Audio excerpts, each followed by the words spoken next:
ନା ଶୁଣନ୍ତୁ ମୋତେ ଯେ ପଚାରୁଛି ପୁଅ ପାଇଁ ଯଦି କାହା ବିବେକ ଅନୁସାରେ ମୋ ପୁଅକୁ ଦେଲେ ମୁଁ କହିପାରିବିନି କଂଗ୍ରେସିଆ ବହୁତ ପୁଅକୁ ଦେବେ କଂଗ୍ରେସକୁ ଦେବେ କାରଣ କଂଗ୍ରେସର ୟାସିର ମହମ୍ମଦ ମୋର ଗୋଟିଏ ପୁତୁରାଟିଏ ଭଲ ଲୋକ ଏବଂ ଆମର ଅପରାଜିତା ଷଡ଼ଙ୍ଗୀ ଭଲ ଆଡମିନିଷ୍ଟ୍ରେଟର ଭଦ୍ର ମହିଳା ମୋ ପୁଅ ମଧ୍ୟ ଭଦ୍ର ତେଣୁ ପୁଅ ଯେହେତୁ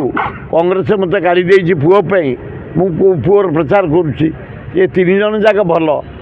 ଏବଂ ଭୁବନେଶ୍ୱର ଲୋକସଭା ସଂସଦର ଯେଉଁ 7ଟା ନିର୍ବାଚନ ମଣ୍ଡଳୀ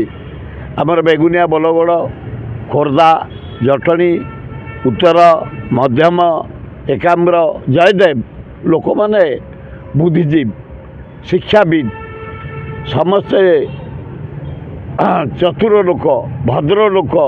ବିଶିଷ୍ଟ ବୁଦ୍ଧିଜୀବୀରେ ଯିବେ ଧନୀରେ ମାନିରେ ଜ୍ଞାନୀରେ ଚାକିରିଆ ସମସ୍ତେ ତେଣୁ ସେମାନେ ବିଚାର କରିବେ ଆସନ୍ତା 25 ତାରିଖ ଦିନ 3 ଜଣରୁ କିଏ ବେଟର ଆମେ ତ ପୁଅ ପାଇଁ କରୁଛୁ ନାଇଁ ସୁର ଭାଇଙ୍କ ମୁହଁକୁ ଚାହିଁକି ଲୋକ ଭୋଟ ଅଧିକା ସମର୍ଥନ ସିଓର ହେବ ଏଥିରୁ ଜଣା ପଡ଼ିଯାଉଛି ପରା ମୁଁ ତାଙ୍କ ଦଳ ମିଟିଂ ଯାଇନି କି କେବେ ଯିବିନି ବିଜେଡ଼ି ଦଳ ମିଟିଂ କି ଯାଇନି କେବେ ଯିବିନି ତାଙ୍କ ରାଲିକି ଯିବିନି ତାଙ୍କ ପବ୍ଲିସିଟିକି ଯିବିନି ମୁଁ ମୋର ସିଙ୍ଗଲ ବୁଲୁଛି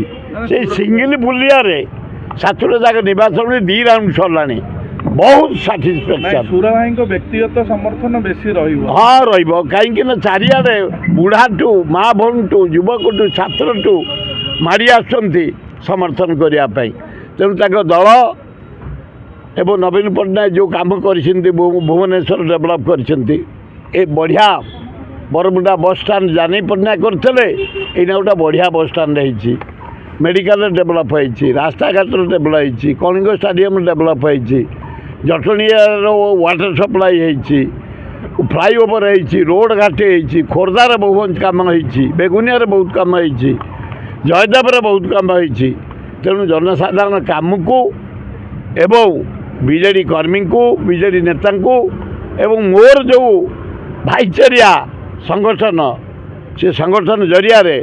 ମୁଁ ଆଶା କରୁଛି ଜଗନ୍ନାଥ ଆଲ୍ଲାହ ଯୀଶୁ ବୁଦ୍ଧ ନାନକ ମା ଲକ୍ଷ୍ମୀ ତାକୁ ବିପୁଳ ସଂଖ୍ୟାରେ ଭୋଟରେ ଜିତେଇବେ।